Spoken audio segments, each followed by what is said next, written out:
Hi everyone and welcome to my Dungeon Boss walkthrough series. Over the next few months I'll be providing a bit of visual evidence for clearing boss mode dungeons. I started this series as a way to help out some of our lower level guild members who are finally starting to make the transition into boss mode and needed help getting started. With that said, I'd like to give a shout out to the entire Justice League community, which has been by far the best guild experience I've had since starting the game over a year ago.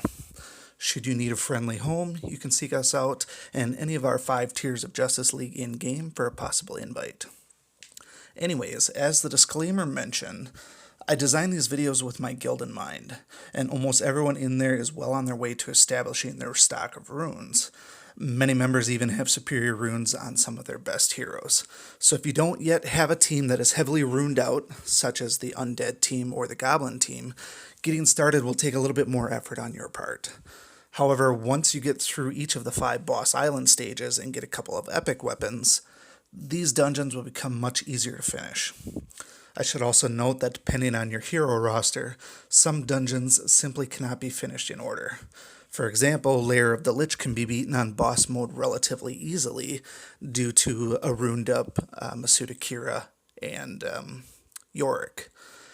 As of right now, I am a relative novice when it comes to video editing. As such, prior to this video, none of my videos have voiceover except for this one. So I'll also apologize for any poor audio quality on this video, as I am not using any particular sound software, but rather just my phone's microphone. As I get more settled into the daily routine of updating my channel, I will gradually make the move to more professional videos in both look and sound. In the meantime, many of my videos are just designed to have visual assistance in clearing some of the boss mode dungeons. My guild will routinely post team compositions, but only a few of them are able to record videos clearing the actual dungeon. Hopefully these videos will help give a glimpse into some of the mechanics of the stages, as well as the things to look forward to. Lastly, I'd like to point out that I have been playing with YouTube's video editing tools.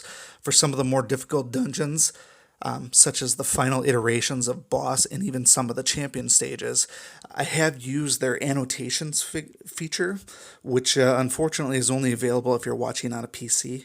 So if you're wondering if there's any hints other than my normal description on the videos, take a look on a PC if you can. Some of them I have put in annotations, ranging from helpful tips to basically just commentary on some of them. This is also while I'll be switching over to full voiceover in the future to get around that, so anyone watching on a mobile device or alternative platform can hear any of the pertinent information to the stages, rather than trying to see annotations that may not be there. So to get things started, I just wanted to point out a few things about my account, player level, and hero roster.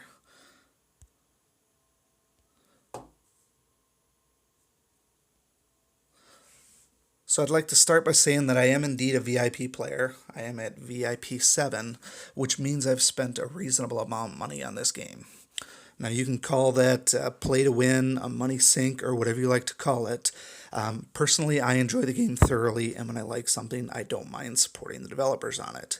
In the past, I've spent $60 or more on Xbox games and barely played them. I've also tossed hundreds of dollars into online MMOs. As far as this game, there's been very little buyer's remorse for me, and there are plenty of VIP perks to go along with the one-time purchases. So if there's one thing I'll say about spending money in this game, it's technically better to spend money early on rather than later. The rewards you get earlier will tend to outweigh that of the later game rewards. Particularly when it comes to unlocking heroes and such like that. These are things that I'll talk about more so in my beginner series.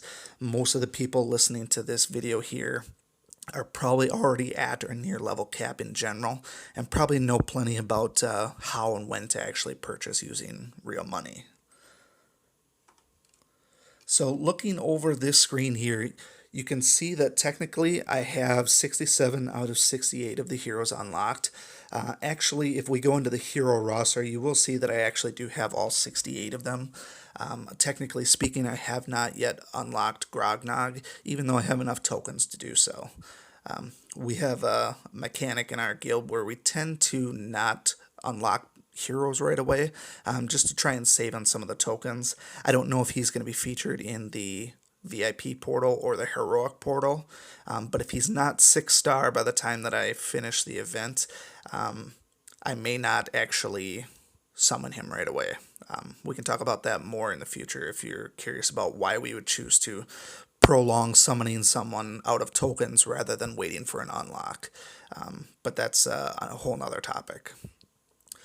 You can also see from this screen that I am a member of Justice League. We are currently multiple levels of Justice League. I am in Justice League 1, which is a top tier guild, routinely finishing at #1 crown rewards. We also perform well in guild events, usually well enough to get more than just the participation rewards. So we get more than just the basic stuff. We usually get a couple of tiers up from that, and we're usually pretty competitive there. Our sister guilds, Justice League 1 through 5, are also pretty competitive, with Justice League 2 and 3 also very close to, if not #1 rewards as well. There's plenty of room for good players in Justice League 4 and 5. Most of those players, once they start hitting 210, they will promote upwards if we have space for them.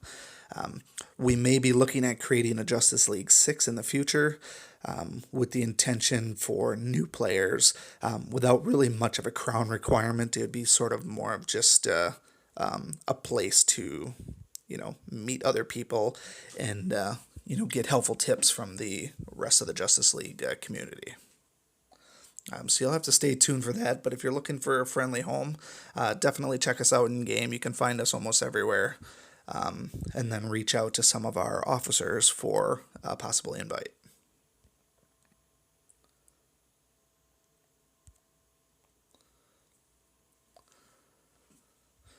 If you look at my roster, majority of my heroes are 6 stars and fully ascended, though I still have a few tokens to go on some of the more popular heroes, such as Bramble and Igorok and Ice Bloom. Those guys are at 5 stars right now.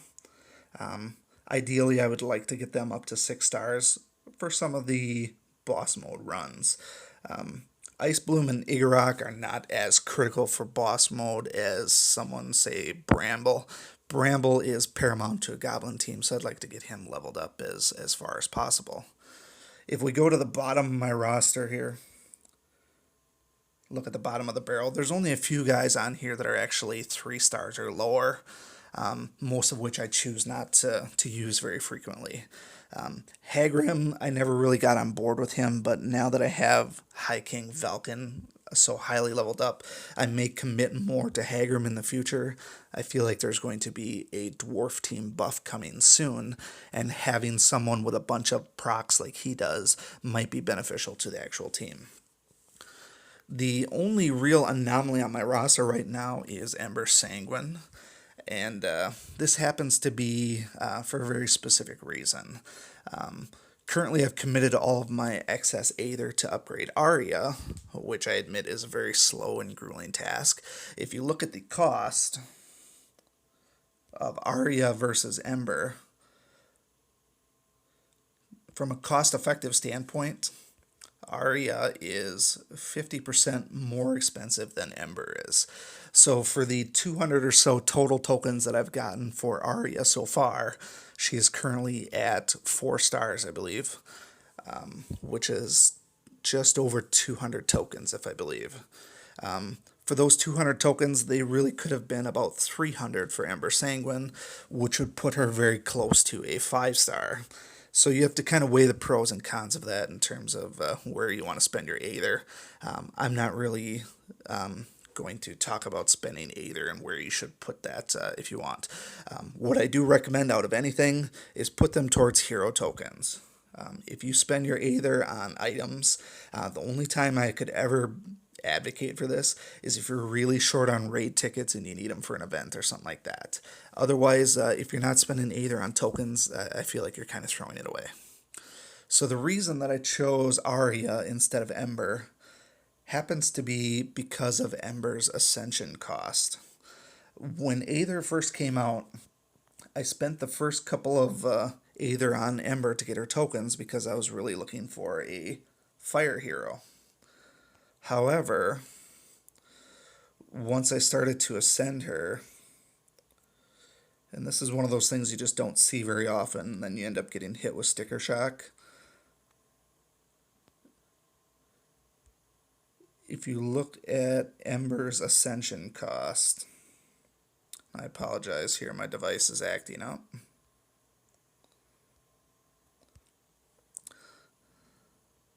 The second ascension on Ember is absolutely absurd. So it takes a total of 30 Celestial Evos. Now, at the time when Aether was released, I had a very, very poor stock of Celestial Evos, and this just seemed utterly impossible for me. So I figured I could probably deal without a fire healer, and I chose to go with Arya instead just because I seen some other people play with her, and she was pretty impressive with the amount of dodge that she has. So I've been working on ruining her up for some pretty hardcore attacking ability, and she's fun to play with in certain situations. In hindsight, having Ember would be pretty helpful because she is a fast healer, and if you get stuck with a boss mode mechanic of only red heroes, having a red healer could be very helpful. So use your best judgment when you decide to pick one of those two. Personally, I would commit all or nothing to one or the other rather than trying to upgrade both of them at the same time. It's just a very slow process unless you have absolutely tons of extra tokens from someone like Pontifex or Zom, who yields a lot of Aether per token. So in closing, I just want to point out that because of the epic level on some of my heroes, it'll be difficult to go back and actually show how to beat certain stages for the first time. Specifically the boss island stages, as this should be where everyone starts. I do have one recording of a video of Permafrost Ice Cavern with Ice Bloom. This was before I was at level cap, and it was actually one of the first epics that I had actually gotten. That's about the best that I can offer right now. As of right now, I have max epic on both Yorick and Hansuki. So when you watch my undead team, in addition to being ruined pretty heavily, those guys are pretty tough epic-wise as well. So some of the stuff might seem or appear easier than what it actually is. There's not much I can do to help you on that front other than to say keep grinding those epics and work on getting those totems and level those things up as best as you can. At the very least, you should be spending almost all of your efforts trying to max out Yorick as soon as possible. His heal on his epic probably makes him the single best epic attack in the game as of right now. So keep at it, and then eventually you'll be able to start clearing some of these dungeons a little bit easier. Specifically, all the ones that I've run with undead teams. More so than the epic, in order to beat a lot of these levels, it really comes down more so to having good runes than max epics. Most people at this stage in the game should be able to come by greater runes pretty easily. I don't see them as being very difficult, and I find myself trashing a lot of them all the time. Now, I probably run more boss mode dungeons and harder stuff than maybe somebody who's new to boss mode, but getting greater runes is not overly difficult once you've cleared champion mode. So keep at it, and then those runes will start flowing pretty easily. Save your gems, because you do want to be able to craft some of those greater runes and ultimately upgrade them into heroic and legendary status, which will take a good few gems to do so. So be careful where you spend your gems as well as your gold. Upgrading a level 30 legendary rune is probably going to cost you about 2.5 or 3 million gold. So definitely keep that in mind. Just before today, I was up to about 58 million gold. You can see now that I'm at 36 million, so I blew through over 20 million gold just updating some of my better runes. So it's definitely expensive. You have to keep that in mind whenever you make a rune. Lastly, for anyone new to the game, be sure to stay tuned for my beginner series, which I hope to start shortly, and I'm going to run in parallel with this walkthrough series. I'll be playing from level 1 through the main campaign and talk strategy for the best level and gaming experience possible.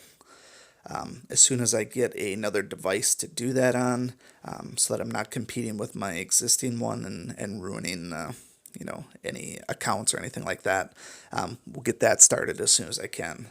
Otherwise, if anyone has requests for specific dungeons or questions, feel free to send me a message at any time. If I don't know personally, we have a lot of resources in our guild. Certainly, we can work things out, and then I can send you a message back, or we can do specific recordings. It all depends on what sort of information you guys as viewers would like to see. So just to add in a quick cliche that I never thought I'd say, be sure to like, subscribe, and share. Thanks for watching, and come back soon.